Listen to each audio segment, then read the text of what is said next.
Well, folks, we're going to transfer now to our next speaker. My goodness. Look in the chat, talk to me now. Has this not been amazing? Like each speaker just seems like it just keeps building and building and giving us another hue and something else, my friend, just to be grateful for and to understand. And so Carole Hodges was actually referred to us by Beth Robbins. And so she's going to be coming forward here. And so, Carole, we're so glad to have you. And folks, again, I hope you understand the power of what's happening here. And these powerful speakers, my goodness, the dedication, the commitment. And Carole, I'm gonna have to put my glasses on. She put a little bit of information down here, but she's gonna be talking about light your world on fire, not fire, but fire. Yeah. As a matter of fact, Carole, you know what? Hold on a second. You get me so fired up now. I'm gonna have to do this. Here you go. I can't even get it to light now. So we're going to need Carole to do that. But light your world on fire. Again, she's known as the Life Change Navigator. Wow, wow, wow. She's a transformational coach for women at midlife. Get this now, who want to tap into their purpose and power. She is also the author of the Menopause Millionaire. That'll get somebody fired up. And so you're going to hear with great delight, Carole Hodges. Thank you so much. Light up our world now. Put our world on fire with a smile. Wow. Thank you, Dr. Stan. I appreciate that. And I am so glad Beth Robbins told me about this. And so I'm happy to be here just a few after her. I will tell you, one of the things that I think is so important to realize is the things that make us smile from within. And one of those is challenge. You know, humans do strange things for fun, like getting on a roller coaster and like climbing uphill chunk by chunk by chunk, just so you can get to the top. For a second, you can see out to the world. And then you go screaming down the other side. And we call that fun. We get up and we do it again. People have done bungee jumping. People are interesting. And I believe we've actually come here for something kind of unusual, the human life adventure. Because guess what? As you go through life, you'll have challenges. We all have challenges. And there's a different way to look at them because you can look at them as disasters. You can look at them as opportunities to change your life.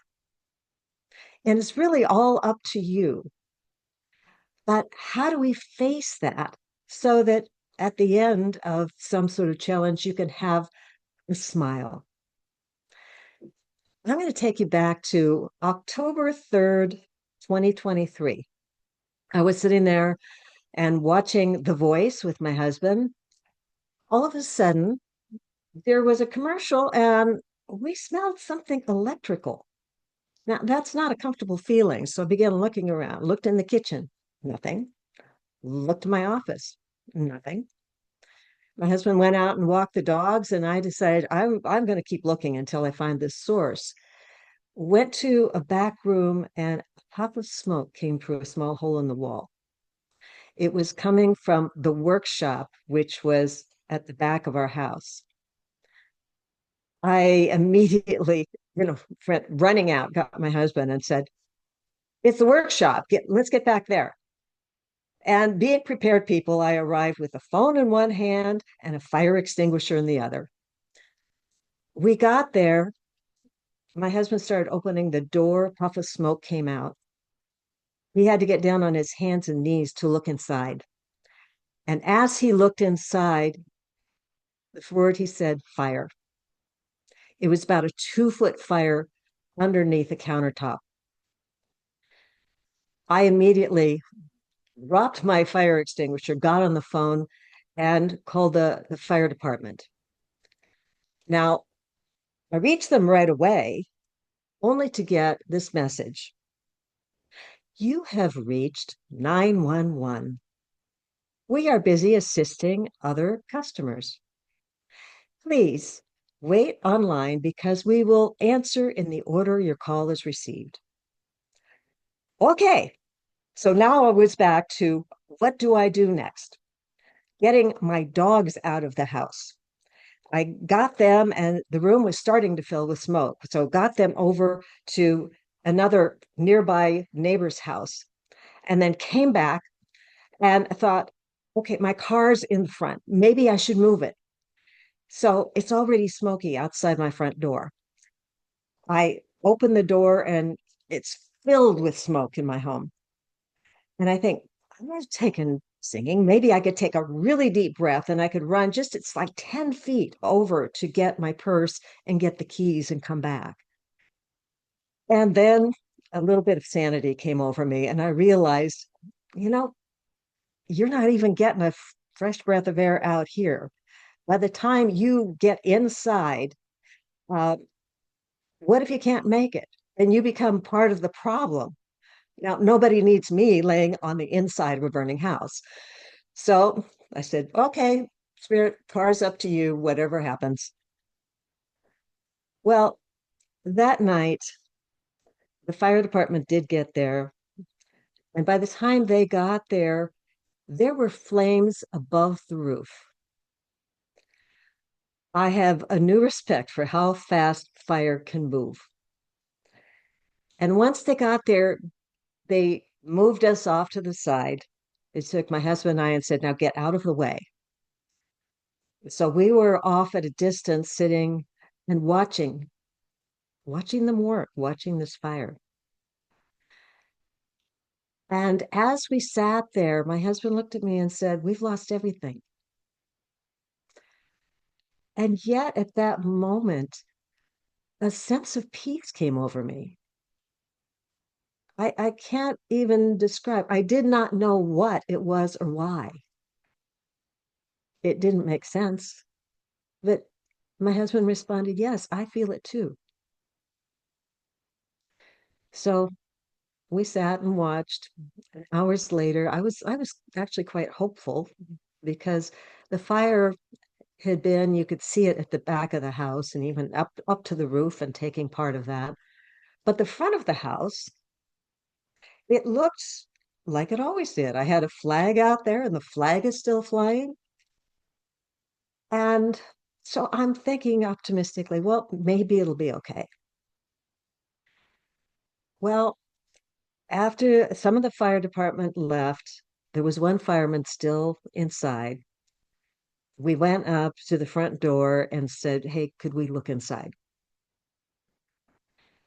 He said, well, you can't go in.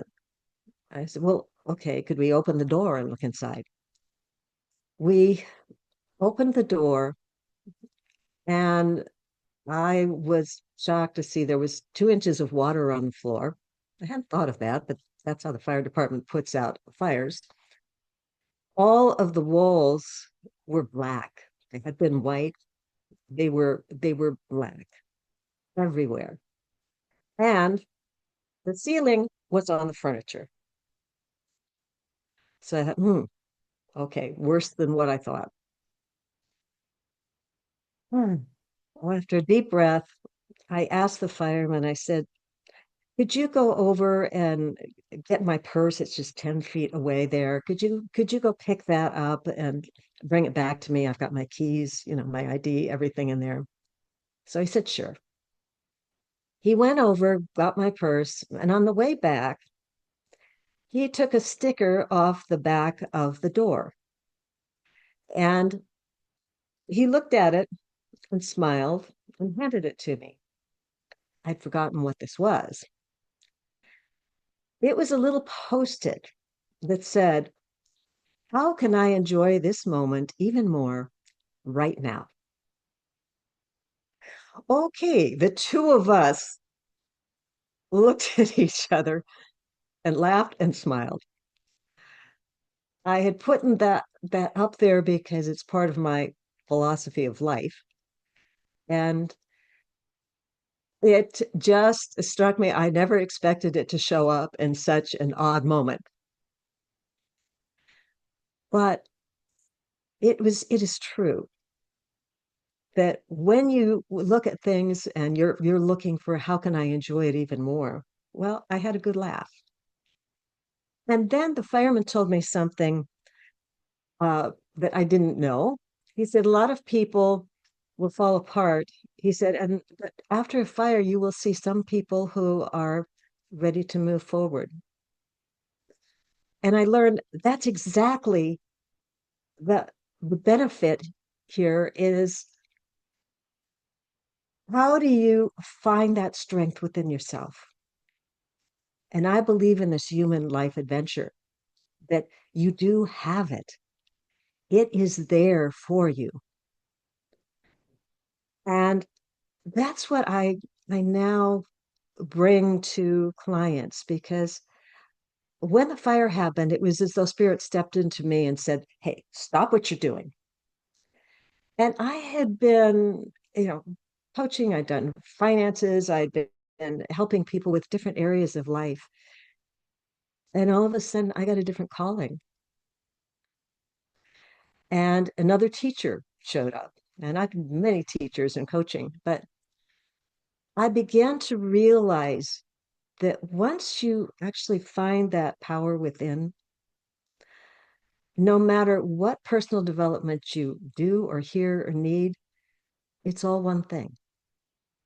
It does boil down to our connection to spirit. And I believe that's one of the reasons why that we like these adventures. And I I also managed to say I cleaned out my home. Many people are starting to get rid of things. And that time became a time of not only getting rid of things I didn't need anymore, but actually taking it became um, a look at my whole life, a life review as I looked at things in my house. And it became something very special to me. Now, I do want to share with you that some things of precious were left. And these are pictures done by my father. And you see, and that's the boat that I used to sail. So when I say life change navigator, it's because yeah, I've been out on boats and understand that you've got to have a compass. When you have a compass, then whether there's winds or it's calm, you can you will make it. So thank you very much. I think my time is running out here.